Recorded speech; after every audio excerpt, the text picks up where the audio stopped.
everyone, welcome to our channel The Curry Couple.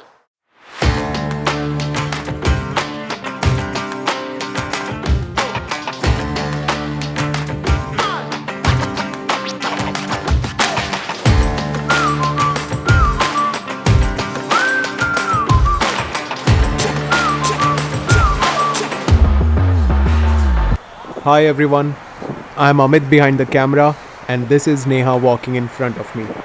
Welcome to the first episode of Curry Takeaway, where we learn new things while having some fun.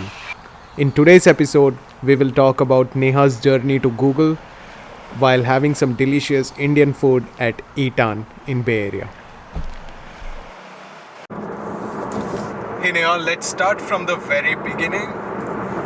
What's your educational background? In my 11th and 12th, I had taken science with a concentration in math, and after that, I have done engineering from BITS Goa. And in engineering, my focus was electrical and electronics with an MSc in biological sciences.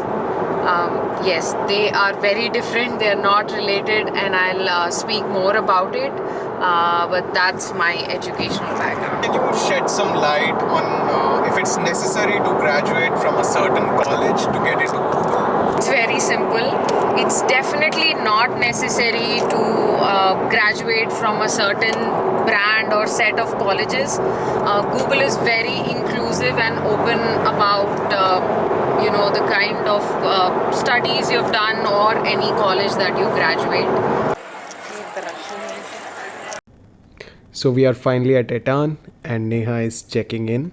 So let's get to a table and answer the next set of questions.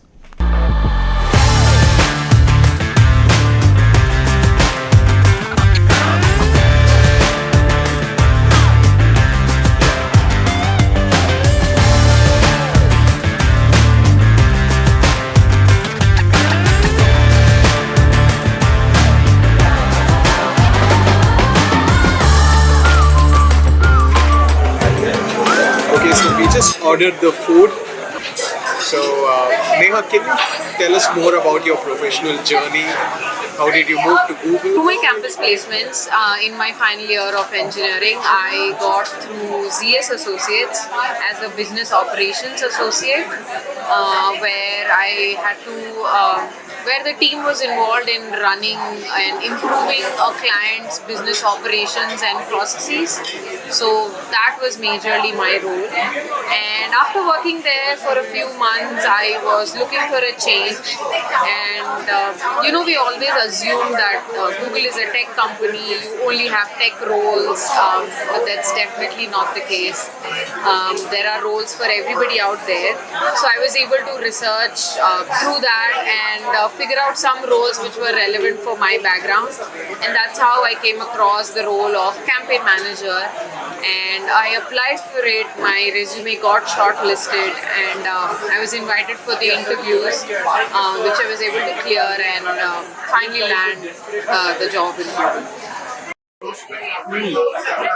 Let us go into a little bit more detail then. Can you tell me more about the interview process in Google? So there'll be a phone screening round after your resume is selected, and that is a very generic round where they ask you more about what's your current role, what you're looking for in your future role, and so on. If you clear that, there'll be 4 to 5 in-person interviews. Now these in-person interviews can be through video chat. Now that we're in COVID, they are on video chat, but pre-COVID they also used to call you to their campus, and you could have an in-person interview there. And in these 4 to 5 interviews, these will be majorly based on the role that you're interviewing for, the knowledge for that role, a variety of aspects that are required for the role, like how you lead a team if you're interviewing for a manager, or how you collaborate with other teams, and that aspect generally if you're a team player, and your general ability to think, and these are the things that are tested.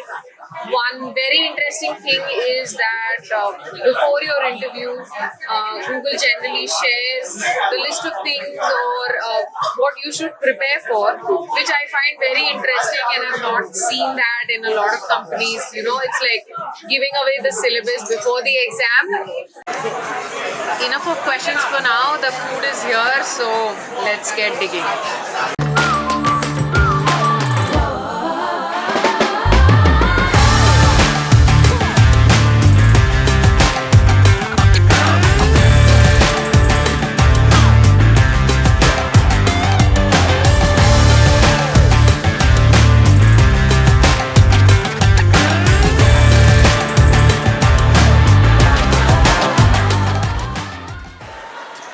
Okay, so you worked in India, then in Ireland, from there to Austin, and from there to Silicon Valley. That's quite a journey. Could you tell us more about that? That's a really good question, and I get that quite often. So it's going to be a little long answer, so please bear with me here. I worked as a campaign manager, as I mentioned, in India for roughly about 3 years, a little over 3 years actually. And at that point, I was looking for a change from Google Ads, and I wanted to move to Google Cloud, which was the big thing at that time. And so I applied for a role in Ireland for Google Cloud Territory Manager, which which is more to do with increasing the cloud footprint in UK and Ireland. And so any role that you change in Google, you have to interview again. And whatever was the interview process that I mentioned, I went through it all over again, and I got the role. And from there, I wanted to move to the US because you were here. So I applied for a role in Austin, and I actually applied for the same role in Austin, and I even cleared the interview. But there was a hiring freeze at the time, so I had to apply for another role, which was the program manager role. And that's very important because that's where I think my career like took a very nice turn. I got introduced to the world of program management, which is a very broad term, but that's how I landed the job of a program manager, which had more to do with again increasing the client footprint in cloud, but it was very particular to what type of clients I work with and what exactly I needed to uh, work with them on Google Cloud. And once I was in Austin, you completed your MBA, and we were looking to move either to the West Coast or the East Coast. So again, I was on hunt for a job, and that's where my current role comes into the picture. So I am now program manager with the mergers and acquisitions team in Google Cloud. And again, I interviewed for the process. Through my journey with Google, I had a lot of transferable skills. I was very new to M&A. I had no experience, but the way I positioned myself was that, hey, I am an expert in all things Google, so maybe I'm the person for this role. Okay, thanks again for the answer. Anyway, it's getting too late. It's 11 p.m. already. So before we sign off, do you have any suggestions or tips for people who are who are watching this?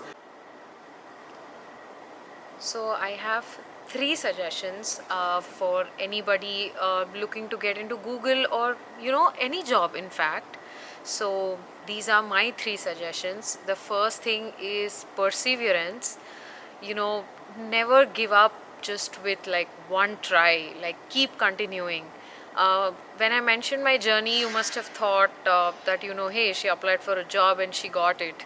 That's not the case. If I apply for 20, 30 roles, I get called or my resume gets selected for 2 or 3 roles, of which I interview just for a couple of them, and then finally I make it to one role.